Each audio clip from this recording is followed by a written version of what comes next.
Assalamualaikum warahmatullahi wabarakatuh. Ketemu lagi dengan saya Ziki Ombana, spesialis saraf. Kali ini kita akan bahas sebenarnya bahaya nggak sih jenazah yang wafat karena penyakit COVID-19. Sebelum menjawab itu saya mau jelasin dulu ya. Jadi ada perbedaan antara virus dengan bakteri. Yang namanya virus itu dia akan hidup kalau dia punya tebengan. Dia nebeng pada sel yang hidup juga. Kalau selnya sudah mati, maka virus itu akan mati juga. Sedangkan bakteri ini, kalau bakteri dia bisa hidup di tanah, di air, di udara dia bisa gitu ya. Jadi kalau misalnya corona ini kan virus, jadi dia perlu tempat untuk hidup, yaitu sel hidup. Dia akan tidak bertahan lama kalau di tanah atau dimanapun tanpa sel hidup ya.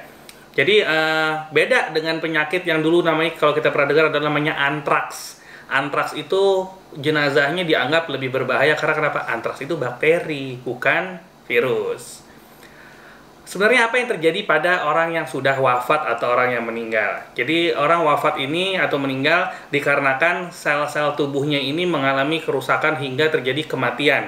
Jadi orangnya mati, maka selnya mati juga gitu loh. Termasuk sel jantung, sel pernafasan, sel pencernaan, semua sel di tubuhnya akan mati. Karena selnya akan mati dan sudah mati, si virus itu lama-lama akan berkurang drastis jumlahnya dalam tubuh tersebut, sehingga virusnya itu akan mati juga gitu loh.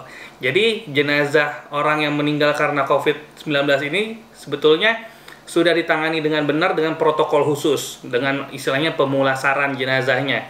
Orang yang memandikannya menggunakan APD dan segala macam gitu kan ya. Gunanya untuk apa? Untuk mencegah resiko kontaminasi dari jenazah tersebut yang masih ada virusnya, meskipun sudah menurun drastis karena orang yang sudah meninggal, supaya nggak kena ke orang yang mengurus gitu.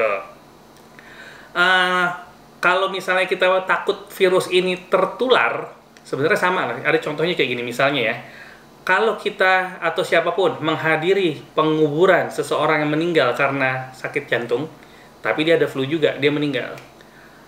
Kemudian orang yang menghadiri pemakaman tersebut terkena flu juga. Apakah dari si jenazah? Bukan. Paling itu dari orang-orang yang berkerumun di kuburan dia gitu loh.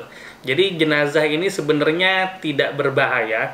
Bahkan lebih berbahaya orang hidup. Karena kenapa? Jenazah pasien COVID sudah nggak bersin dan sudah nggak batuk. Sedangkan orang hidup masih bersin, masih bisa batuk, dan masih bisa megang benda-benda sekitarnya, bisa mengkontaminasi ya. Jadi lebih berbahaya orang hidup dibanding jenazah itu.